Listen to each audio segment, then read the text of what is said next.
Hey, y'all. Hey. Welcome to the High Vibe Zone and welcome to the month of, I was going to say April because my calendar hasn't changed. Welcome to the month of May. It is May. And I am here with not only my special guest, but my friend Tony. What's up, man? Hey, what's up? Here we are again. Yeah. How long we been doing this now? Oh my gosh. I think it has to be like over 7 months.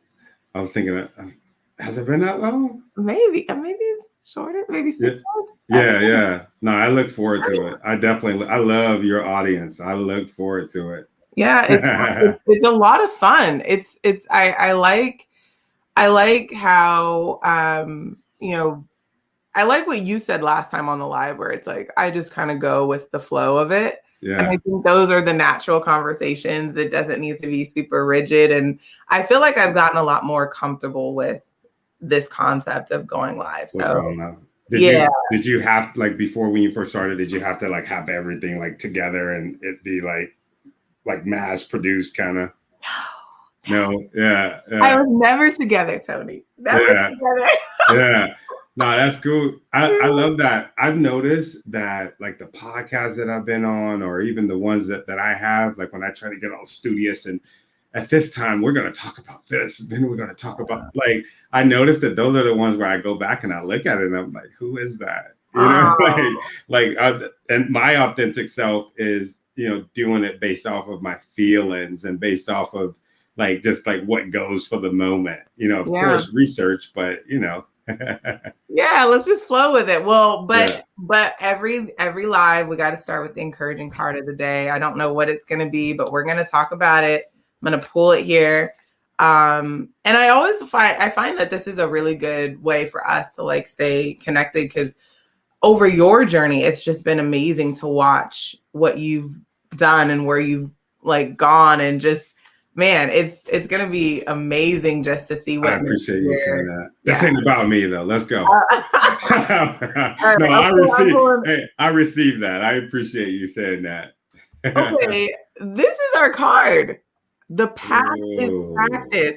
Okay, y'all, just for y'all listening, hey, LinkedIn, hey, YouTube, welcome to the High Vibe Zone. This is where we talk about topics that are conversational, that transcend our humanity and help heal and bring light and love, not only to the workplace, but into the world. So every time we pull a card, it usually associates with the conversation that we're having today. So the fact that the past is practice comes up, and we are going to be like talking about a few different things today. But one of the questions that I had that has been coming up, and I wanted to ask Tony if you want to talk about it, is racism profitable? And so we're gonna dialogue on that. But before we get into it, welcome if you've never been here before, and welcome back. Welcome back if you've joined us in the High Vibe Zone. And just let us know where you're joining us from while we discuss the past is practice. What say you, Tony? I love that. I love that we're talking about is racism profitable, and we're talking about the past is practice. Think about that. I was looking before we got on, I was looking at some of the big companies, right? The major companies, because I always like to know like where did it start? Like how did they start practicing this? Like what's the origins of it? Yeah. And man, I got lightheaded looking at some of these companies that have profited off of slavery, not just racism, but the beginning, like profited off of slavery. And it tells you no matter if it's good, no matter if it's bad, like you're practicing the things that you're going through, the things that you create, the things that you manifest, like it's getting you ready for something tomorrow. And in this case, it's not a good tomorrow. We're living in tomorrow right now. Yeah. Man. I've always thought about that too whenever I've seen companies that are like founded in 1873, and I'm like, wait, I don't think that was a great time for a lot of people. So what was going on through business? But I think it's really important to acknowledge that the past is practice because we can learn a lot from what has happened, but more and be more efficient with our present and our future. Just kind of like you said, I think that there's a lot of things that can happen around our past. We can feel guilty about it. We can get wrapped up. We can get stuck in that. Yeah. But if we look at our past as practice, we know that mistakes are welcomed.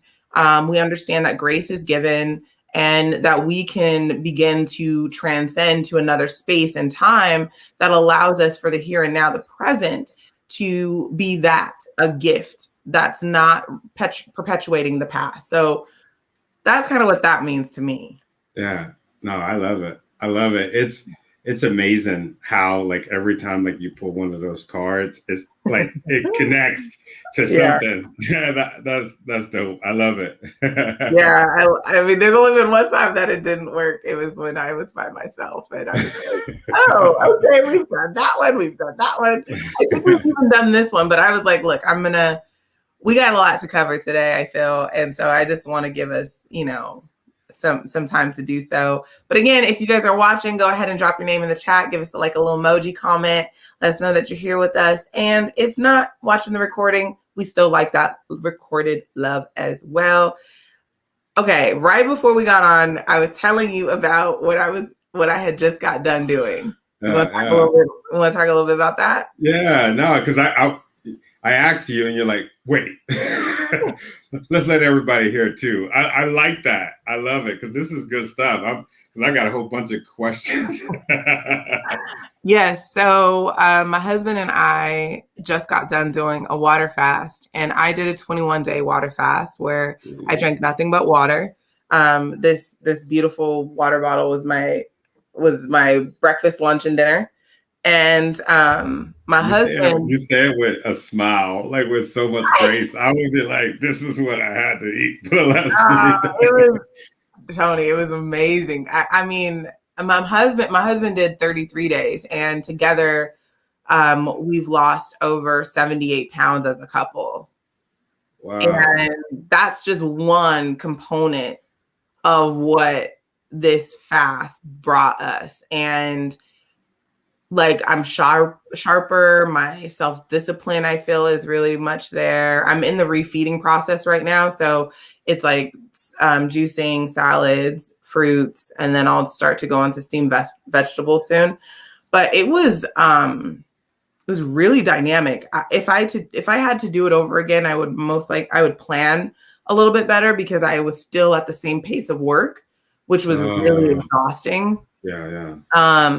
And I would also prepare for my refeed because I broke my fast the right way, but I did end up eating something I made for the family that not that it wasn't anything processed, but it's not in alignment with the refeed. So I'm not going to tell people what it was. So they, in case you guys do it, I don't want y'all to try it because you're not supposed to. The refeeding process is really dangerous because you could overeat because you're not giving your body stuff, and people have died from that.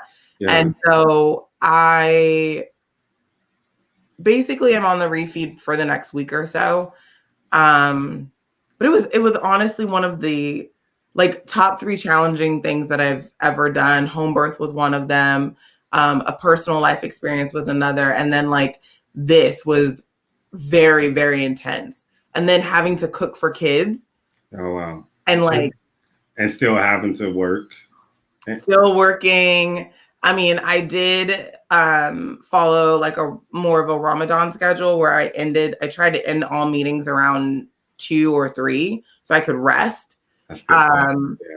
But it was, and what's interesting about water fast is it has a lot of medical benefits where it's reverse cancer, it's reverse type 2 diabetes. Fortunately, my husband and I are very, very healthy. We don't have any underlying conditions. And we didn't do it medically supervised, which is highly recommended, is to do a medically supervised. What most doctors, because I got a cool doctor right now, she would be like, yeah, that sounds dope. I'll do it with you.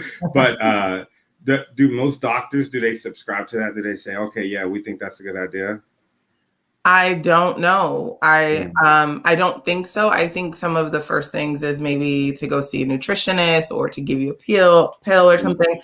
Fasting isn't very widely held in American culture. Mhm. Why would we fast? We have an abundance. Right. There's this thing called King's disease that this doctor we ended up talking to towards the end of our fast to understand how we should break it. And he basically said a lot of us here in America and maybe around certain parts of the world suffer from King's disease.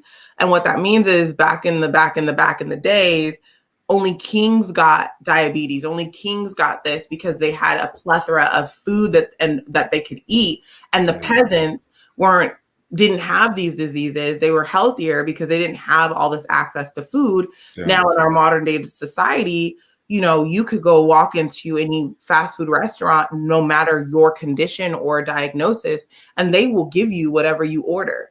And so there's this very interesting concept that we have with food. And for us, my husband and I, I'll do a longer thing on this. I've documented my days, but we didn't grow up in the healthiest food environments. His family, Portuguese, they were like pretty unhealthy in terms of how they ate. And then my family, a lot of soul food, a lot of things like that. And there wasn't any type of like regulation on what you should eat.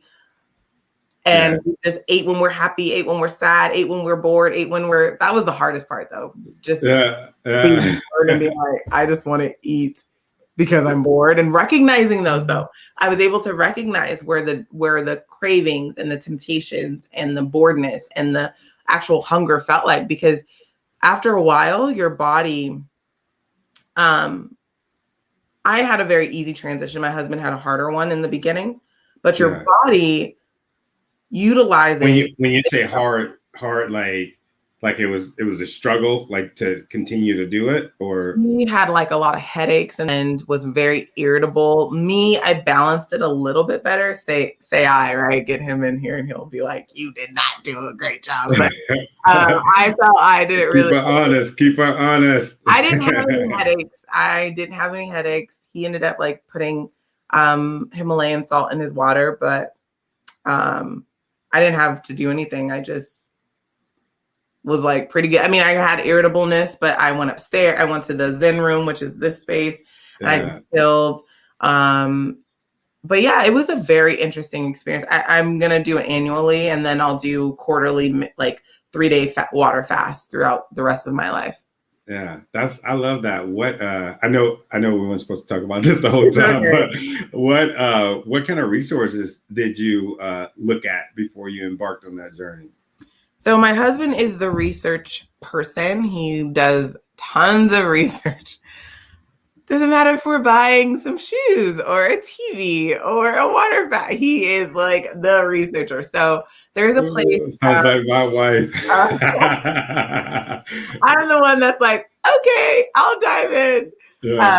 But there's a place out here called True North in Santa Rosa, Mhm. and they do medically supervised fasts and other things. And so they have a very good reputation. People come there with cancer and they leave cancer free, or they go there with diabetes and they leave, they have just like all of these amazing things, and it's under doctors. And you really should be doing this medically supervised, because they test your blood, they test your glucose, your electrolytes, all of these things, we just kind of dived in, but my husband did all the research. And then towards the end, we sat and talked with the doctor from True North in terms of our refeed. But when he told me, he was like, all you do is drink water, I was like, okay. And then I saw the benefits of it, and I was like, I was sold. So then, because he was doing it, I was like, I'm going to do it because you're doing it. You're inspiring me. And now we're just, we're on our way to this another. Is that baby Mikey? Yes. I love it. Baby Mikey. That boy is lit, man. Yeah, firecracker. Especially in the mornings, he's got a lot of energy. I love it. Yes. But yeah, he did all the research, and I'm happy to send you all the stuff that we've gathered. I did a little bit of my research, but it was more so just following other people's journeys that had done this before. but there's not very many people that look like us that are doing these water fasts that I saw. So I Yeah. figured the video that I'll put out will be helpful for people to get some perspective on what experiences are out there. Yeah, that's cool. That is really cool. Thank you for sharing that. You're Yeah, welcome. You're welcome. All yeah, right, shall we dive in? yeah. Let's do it. All right. What do you think? Is racism profitable? Yeah, yeah. I definitely think it's profitable. When you first asked me that, I was thinking, is racism profitable? Yeah, and I just started thinking about all the companies. I jumped to the origin, then I jumped to the companies that aren't talking about racism right now because they know that it'll mess up their profits. Hmm. And then I started thinking about the companies like I just started playing video games, right? And I'm going back to my roots where I'm like, man, this is my happy space. I haven't played video games in years. So I'm playing Madden, and then I see like in the end zone, it says, "In racism, do your part," right? And then I'm just like, wait a minute, like, okay, it must be profitable, right? They must be gaining something from it because they had this big stance about even talking about it, about the players talking about racism. There was just this big like divide. And I'm like, what happened? What happened? And I think about, I know what happened. What happened was, companies like Nike and all the other companies that are just like, no, this no, because they're profiting from it too, right? Hmm. So they're thinking maybe, okay, maybe we should talk about this, even if they cared about it before or they didn't care about it. But like, definitely, I definitely think that it's profitable to talk about it and not to talk about it, depending on what the venue is. And I think the NFL, they didn't have a choice. Companies like Amazon, they pretty much didn't have a choice, but it's almost like a slap in the face because it's like the timing is always, for me, the timing is always strategic. And I cannot not talk about racism in my house. There's nothing strategic about that. If I get pulled over, my son get pulled over, friggin' my kids get called something, or they wonder why, okay, this neighbor will talk to those kids, but they don't talk to that. Like, we can't strategically talk about it. Right. So these companies, they're doing it because they know that they will gain from it. Do you think that extends to the media as well when they have headlines that really amplify a certain ethnicity or specify it in the title? Yeah. Well, that's funny you said that because I was, getting my news dose. I like to know what's going on in the world. And there was a guy. Notice I said a guy. I didn't say a black guy. There was a guy. What was it? I can't think about it. But he did something. It was the first thing that had ever been done. Oh yeah, that's what he did. I'm all over the place. But it's just funny. You sparked me when you said that. But he got the N word taken out of the dictionary.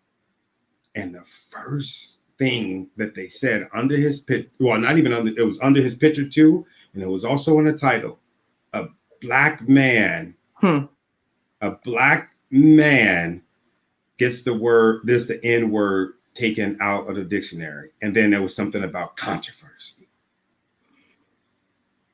Couldn't it just been a man, right? A scholar, right? Somebody that is just amazing for this community and the things that he'd done before. Like, they didn't highlight the man, they highlighted that action, but then they made sure to let you know that it was done by a black man, right. A black. It's just incredible to me how, like, the media and society, like how that's normalized. Oh yeah, I was talking to this black dude at the store. I hear it all the time, and I'm just like, you're talking, okay, like, what if I went around and it just don't sound right? I was talking to this white dude yesterday, and no, it's just no. And then when people do it that look like us, when they do that, I check them all the time, and I'm just, because they get, like, everybody does it, right? It's not just the media, it's not just this color or that color. I feel like a lot of people do it. Sometimes more people do it than others. I feel like, but people do it, and I think it's important that we check that. I think it's important that we check these companies when they do it.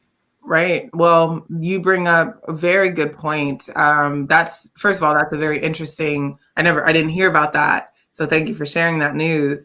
Um, when we look at the words that we're using and what's wrapped inside the words, it's very interesting to understand the vibration behind it.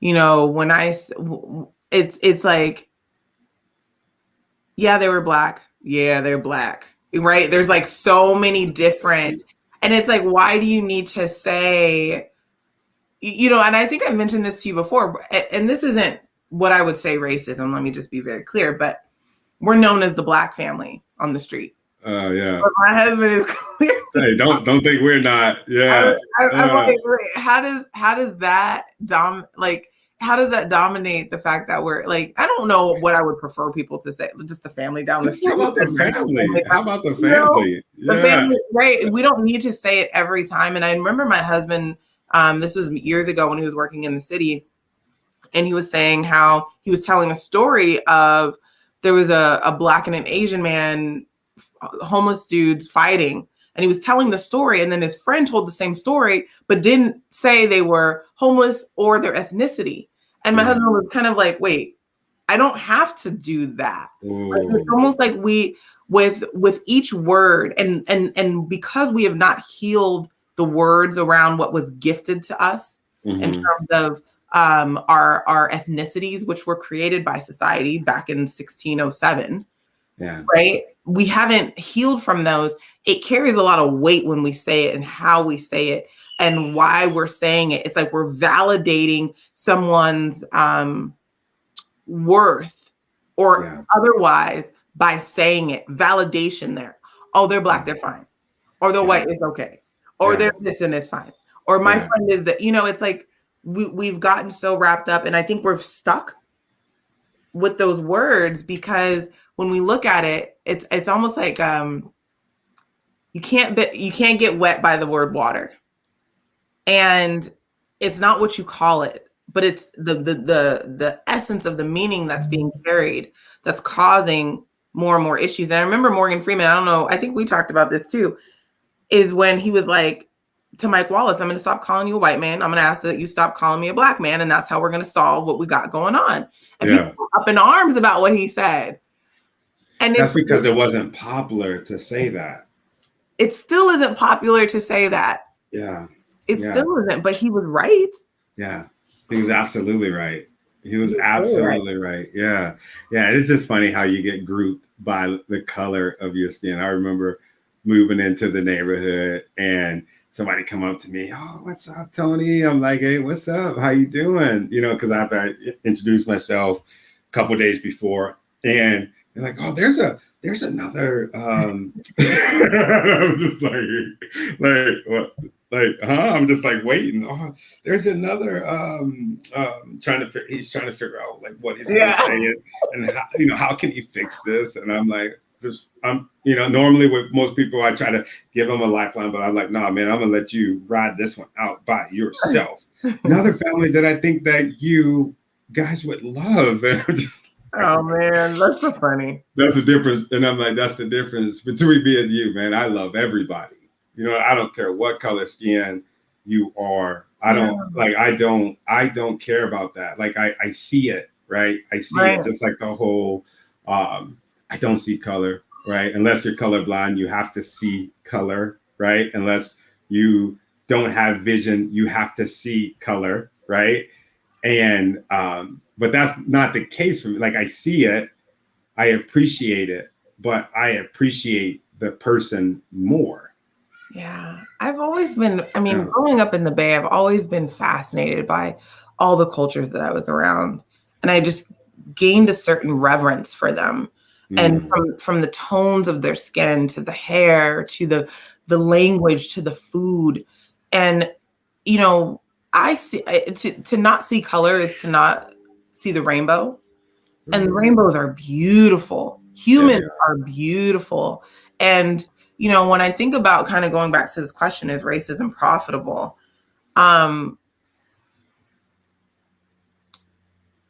I actually I was in the shower. I give all my moments in the shower, brushing my teeth. I think we all do. I talked to Tony about this. And my immediate response was, yes, it is profitable. But I want to change it a little bit. I want to add to what you said. Yeah. And so is racism profitable? Lack of education is profitable. Yeah. Lack of education is profitable.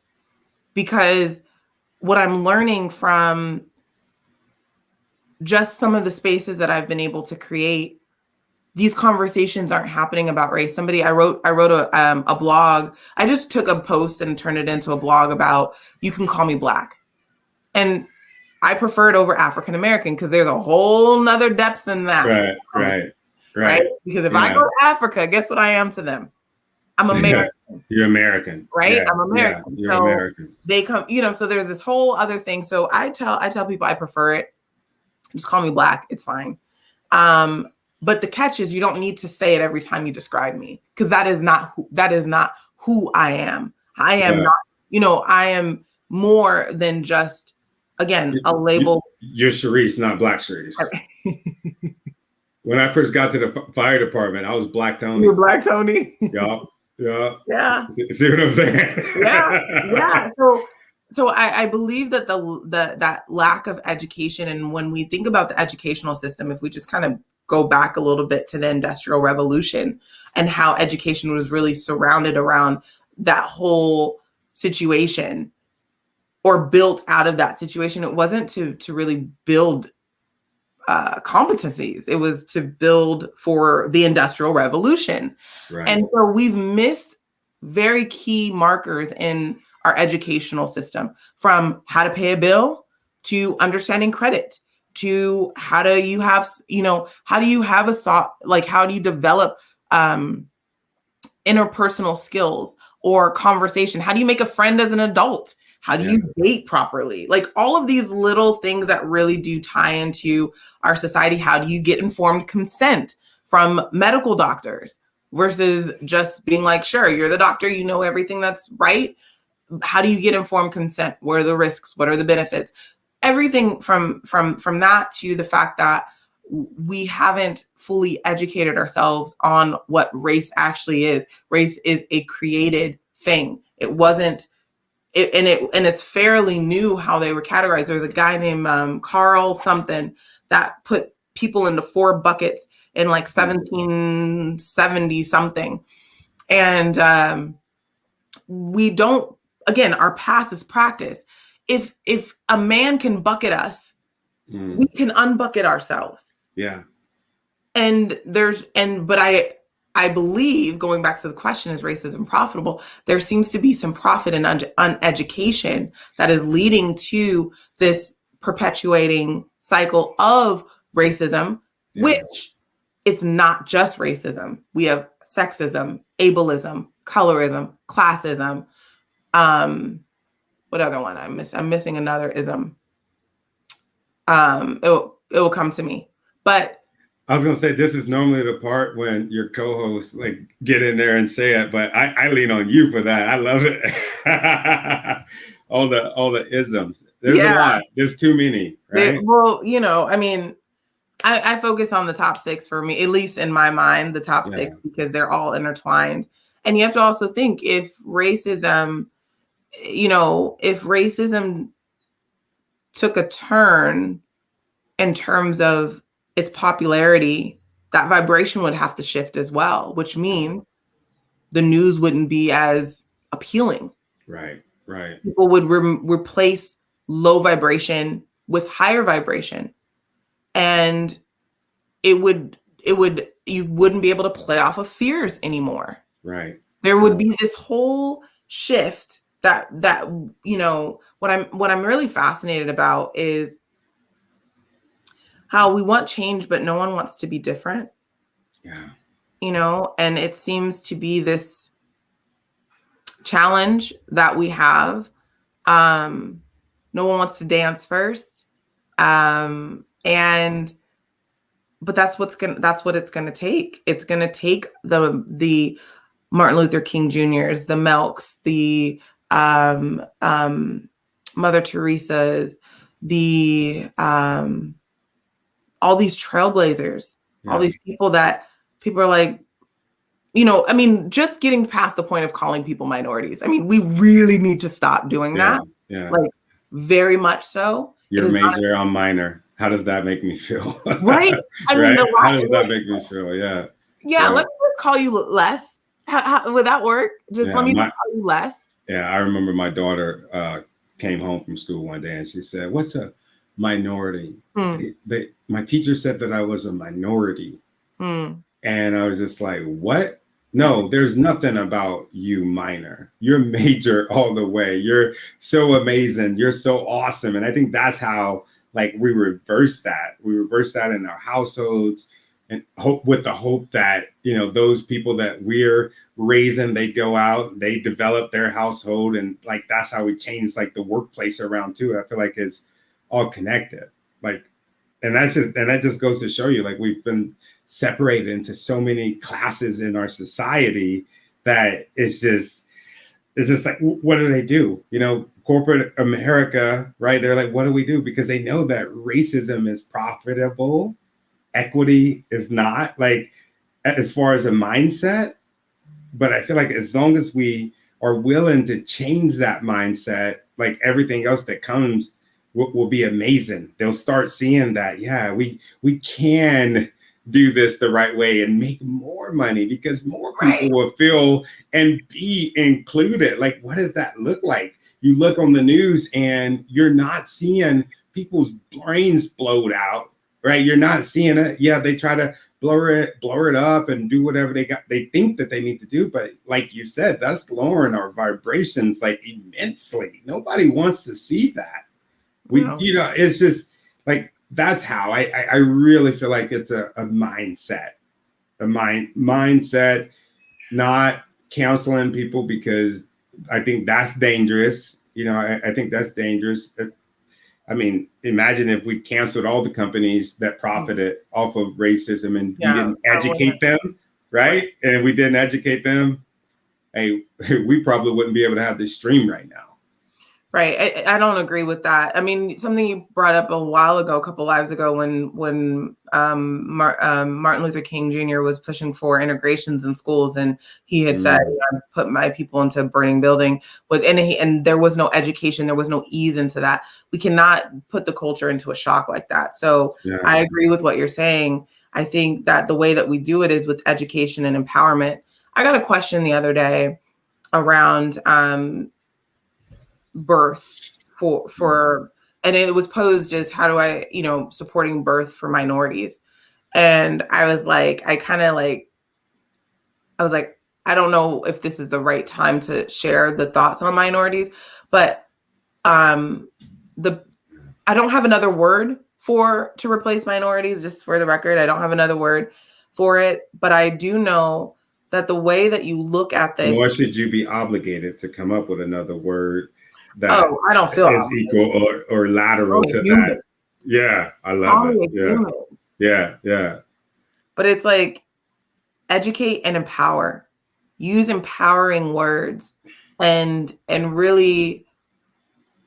So educate, which is going past your comfort zone, and empower. And it really does start with you. Me, it starts with you. It starts with the things that we say in our heads that nobody else hears. It starts with, I joke, but I'm serious. My bias is named Bianca and my negative voice is named Otis. And I deal with it. The other day, my husband was walking with baby Mikey. And my husband was he was just talking the entire time. Just talking, just walking and talking. And he's like, I think he was talking his thoughts. Whereas I just walk in silence and I'm thinking them, but he speaks them out because he doesn't. And I was like, would you look at that? I wonder if we talked out our thoughts a little bit more, would we be able to address them and not put them in, have them go regurgitate into a bias bucket or something that is really harmful, not only to ourselves and to others? Yeah. But yeah, I That's thought that was amazing. That fascinating. is amazing. Yeah. And there has to be some power in that, Oh yeah. right? The power of the tongue, the power of Oh, absolutely. spoken word versus like you just thinking all of these thoughts inside of your head, but you're speaking them in the air and then you're processing it and you're like, Yeah. oh man, yeah, yeah, I love that. Yeah. Maybe I should start just everything I'm thinking about, just saying it. No, that's probably not. Maybe alone. Start alone to make sure that you don't have anything that's too because sometimes I have an inner monologue and I have to tell my inner monologue, be kind, Yeah, be yeah, patient, yeah. you I have know. to practice it. That's what you're saying. Oh Going yeah. back to the card, I gotta practice. Yes. Right? Yeah, Yeah. yeah. The past is practice. If you're like, oh, why did I say that? You know, sometimes I like instead of going into like this rehearsal of things that I've said, Mhm. because I have said things that have been offensive to other people, and I'm like, oh my gosh, I shouldn't have said that or whatever. And instead of that, I look at the past as like, okay, where was I in that state, and what could I do differently to make sure that I don't get into that position. Mhm. Um, and that I'm thinking a little bit more before and not over because I'm a talker. I like to talk but I'm also a thinker as well. And so giving myself that space for duality in terms of um being able to listen and also to speak when my truth is there and not be silenced around that is really important. But then also making sure that the light and love is being shown at every step, which is really Yeah, important. yeah. Um, but yeah. I love that. And I think that's the same for businesses. If they're conscious of what they're doing and how they're making people feel, Oh how do man. they make themselves feel, the leadership, right? Like if they're conscious of that, oh man, it would be so powerful. Yeah, Yeah. we're getting there. I mean, we're awakening, and just for the record, it's not about being woke. I just want to say that it's Yeah. not about being woke. Like nobody likes to be woken up. There's an awakening that's happening. Awakening is a natural progression of enlightenment. When you wake somebody up, it doesn't go well. Have you ever tried to wake up a baby or wake up someone? It puts them in shock. And maybe they absorb the information, but not as they're supposed to. Yeah. It attacks them. It It attacks does. them. My daughter, she is not a morning person, right? Well, and I tell her all the time, you are a morning person because like you should be happy that you're alive, right? You're a morning person. Stop speaking that. But if you wake her up, you go in there and hey, wake up. She wake up. What? Like she's 13. She's like losing her mind in there. But I tried something one day. She had to get up, turn on the light, maybe turn on a little bit music. Hey, good morning. I appreciate you. What are you up to? You know what I mean? And, oh, nothing. It's like so different. But then if we need to talk about, something that I've observed or, something that maybe the school has brought up, like you said, I'm not waking her up, shaking her up. There's an awakening that's happening and I'm part of the process. Yeah. Yeah. Yeah. I believe that once we start to awaken, and there's a lot of people that have been on this path and this journey. 2020 was a really defining moment for some of that. But once we start to do that, we can start to activate others, and that light will activate another light, and that light will activate another light. And we are all light, and we will light up the darkness that we are seeing in this world. But it's about activation, and being able to shine so someone else can shine.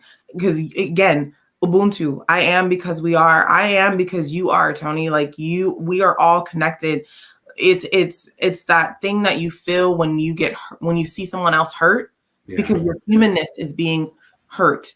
And I never understood that for myself. I always was like, why do I feel this way? And it's the humanness was violated. The humanness was not honored. Mm-hmm. And we just need to get back to that humanity. And I believe that there's still, I think that racism and profitability it won't lose the profit side won't lose itself. It will just, the racism will diminish, and this new enlightened position of education, true education around these things will replace it. And it is a shift because the narratives have to change. The posts need to change. The verbiage that we use needs to change. Yeah. And you know, that requires a transition. And that's, you know, where most people tend to not appreciate the flow of things. But I believe we'll get there. And I believe everyone has their own journey, even these companies. They will go on their own journey. And I believe that people can change, companies can change. And it's through the education, through the light and the love, not the beating of the book, that will do it for people. I don't need to beat you with the book. I don't need to beat you with this, like, this philosophy or methodology or this practice.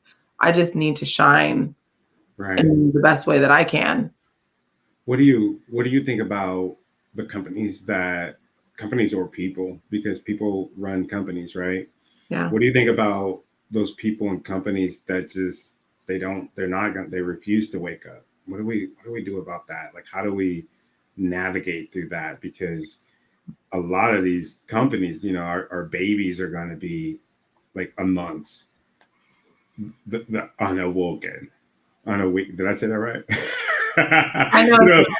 You know, so like, what do we do about that? What do we do? Nothing. We don't do anything about the people that aren't ready. You've never taken How to Become a Racist. It's next month. You got to take it. You got to take that workshop. I will. I talk about this towards the end. I'm talking about it today, actually. Need not be concerned with the people that are asleep and are not willing to change. It is not your job to do that, because as long as you can talk to the people that are curious and the people that are ready, those people will have influence over the people that are not listening. The way that this world is going, companies will either fail miserably, or they will come along for the journey authentically. There's no other way, because there's this, when you talk to the younger generation coming up, they don't want to work for these big tech companies anymore. Or if they do, they want it to be very, very meaningful. They're looking for purpose and significance and very clear definition of changing the world. And so when some of these companies aren't really putting out what they're saying they're putting out, they won't be able to attract some of this up and coming talent.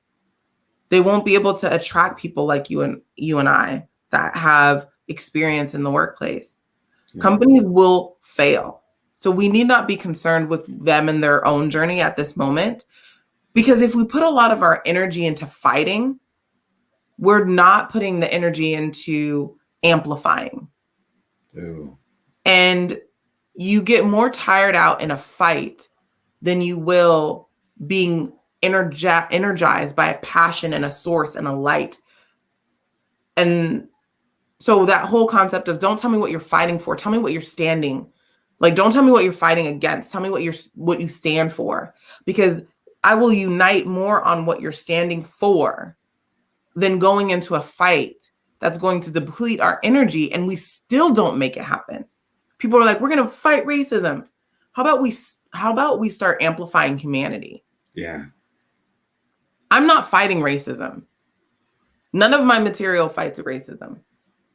My material amplifies humanity. Ooh. You just dropped some gems. Oh my God. I just got chills. Hey, that was good. I love that.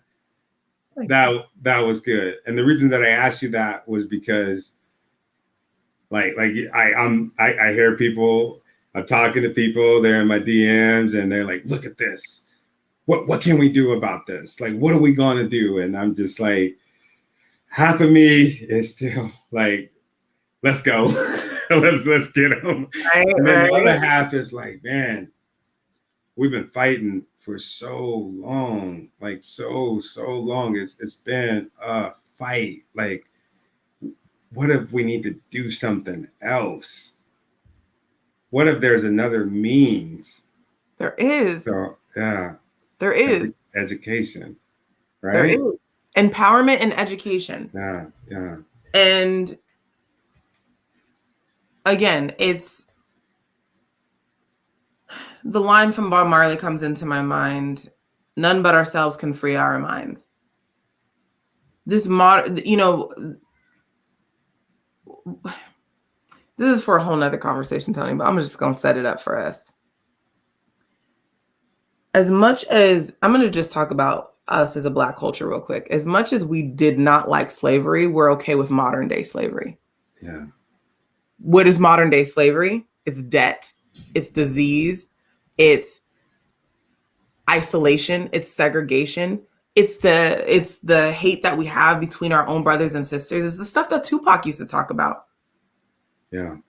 As much as we hated seeing our ancestors in chains, this idea of modern day slavery, we seem to accept it. We will gift another person a name that is meant to oppress us.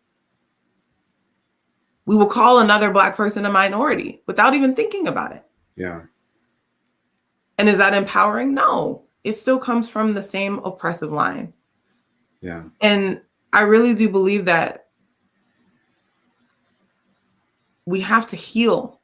We have to heal in order for us to go out there and amplify the light that's within us. Because if we go out damaged, life isn't going to stop.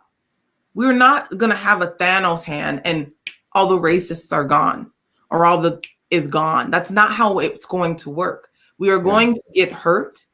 It is going to hurt. We are going to see things that are hurting. It is our jobs as individuals, and not just us. I'm not just saying us. Our jobs as humans is whenever we are hurt, we know how to heal.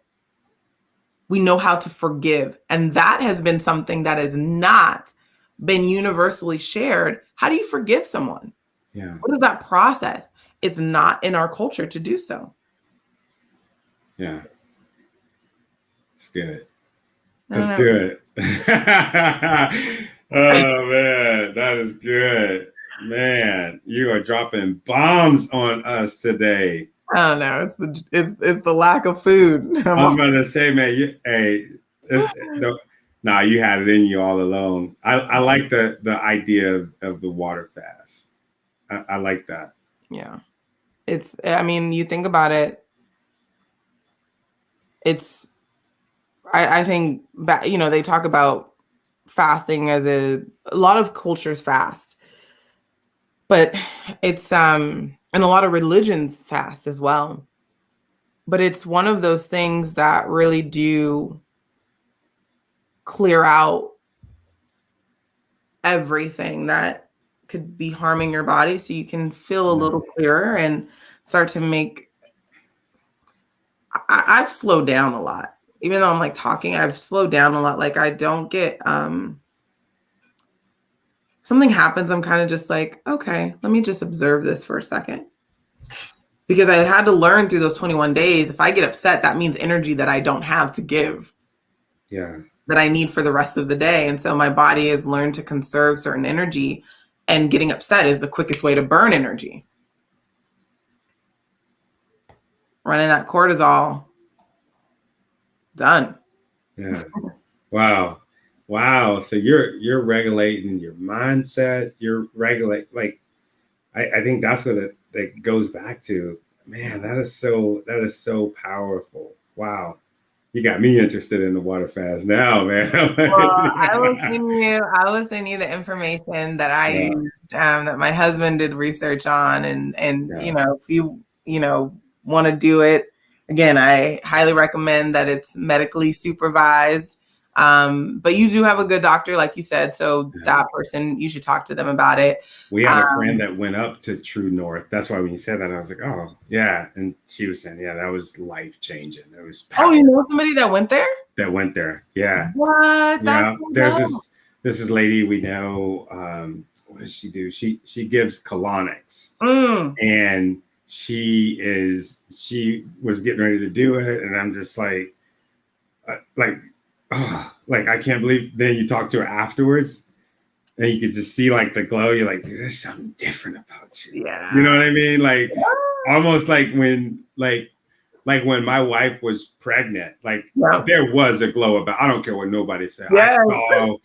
I saw a glow in my wife when she was pregnant. It was the same thing in this lady when she got back from doing her water fast. You just see pictures of her, you just talk to her on the phone, and you could just tell that she was just so clear. And I Yeah. think that's important because there's a lot of stimulus.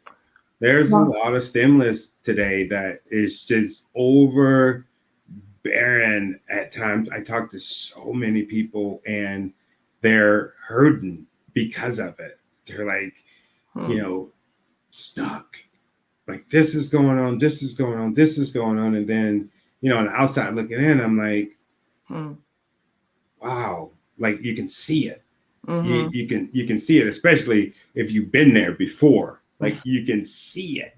And it's just clarity. Like clarity is what we need. Like some sort of release is definitely much needed. And I don't think we do enough like talking about that, enough talking about, what do you do, when you're just stressed? What do you do when you have an abundance of something and you're taking advantage of those resources? How does that make you feel like on the inside? Like, what does it really do to you? Yeah. Yeah. Huh. I really appreciate what you've said, and I love that you met somebody that has been there because it is a huge shift and it changes you. I feel changed, and but I'm still the same, but I'm different. And it's a very interesting thing, a water fast. And you're right, talking about these things really do help because it spreads light and love. And speaking of words, you watched the silent words video. Yes. What's up with that?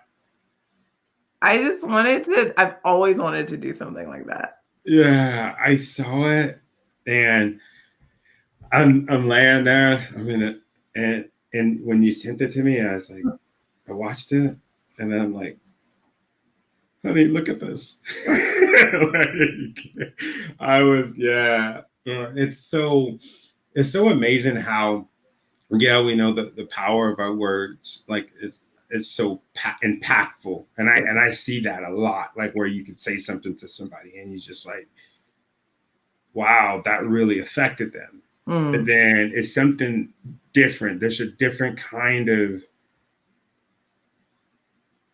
engagement and feeling that you get when you see words. And not only when you just see the words, but you see the person's like expressions. And I can tell from your expressions, I can tell from like the way that it made you feel when you like saw the card, or the way that it made you feel to like present that to the world. And that's stuff that you just don't normally pick up. And I picked it up. Like I'm in this listening class, not listening, it's a class on speaking for my school. And that's what they talk about, the active listening, like the active listening, or how can you tell when somebody's authentic? And you just, and that's what I was doing. I've been studying that, like looking at every video.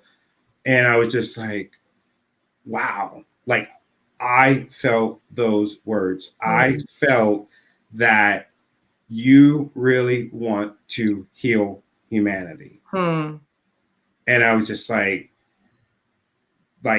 yeah, it was good. You should drop a link to that and post that again. More people need to see that.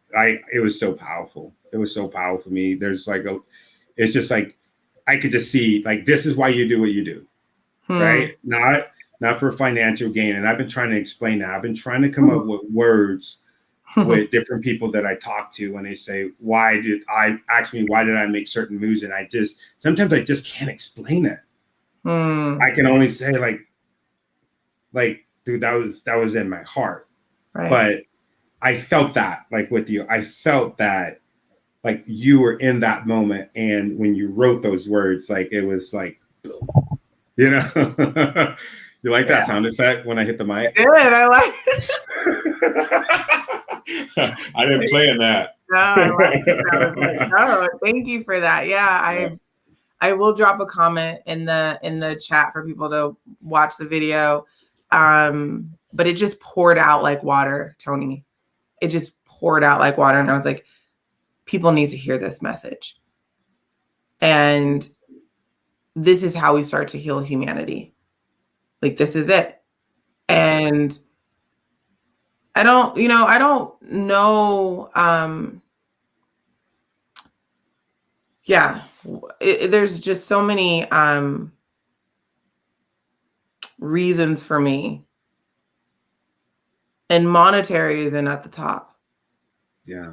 Not that it doesn't matter, but it's just not at the top. It's not like, oh, I'm irrelevant. No, I know how to budget and I do a really great job with managing that, but it's not at the top for me. And I feel like I found something here. Yeah. And so I'm going to just continue to do it. And it was through that I met you, and through, like all of these amazing things that are happening. So I'm glad that you really liked it and you saw that and you felt that. As we wrap up, what final words would you like to say, or gems would you like to drop?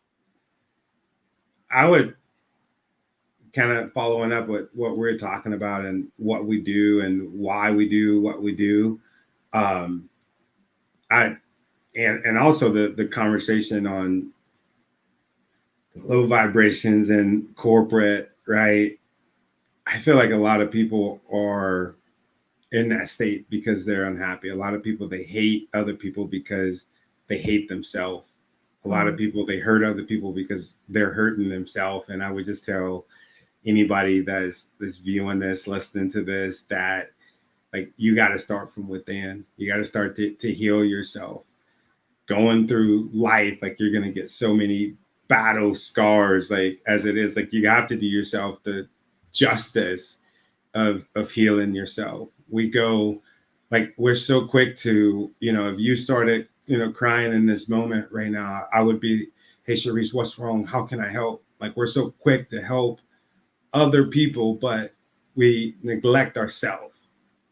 And that form of neglect, it comes out in hate. It comes out in, hating ourselves, hating other people. But really, we just have to take care and love ourselves and do things like what Sharice did in, going on the water fast. It's not about the weight, but it's about the way that it makes you feel. That's what life is about to me. The way that it makes you feel. It's about healing. It's about learning. It's about loving. It's about giving and taking when you need to take. And that's you taking from yourself. You taking the time to love yourself.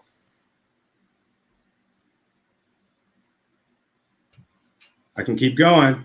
I love it. I love it. Wait, no, this is perfect.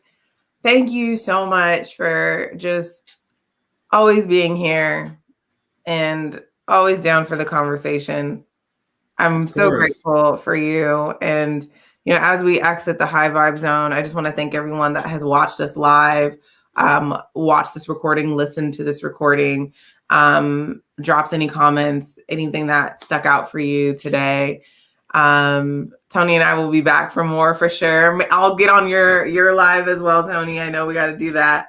But you're busy. You're a busy lady, so I'm an active woman. Whenever you're ready, I like that. All right, no problem. Yeah. Well, I'm going to send everybody out with a blessing, light, love, and gratitude for your day and rest of your week. Thank you again for being with Tony and I in the High Vibe Zone. I am your host, Sharice Fonts, and I will see you guys next week.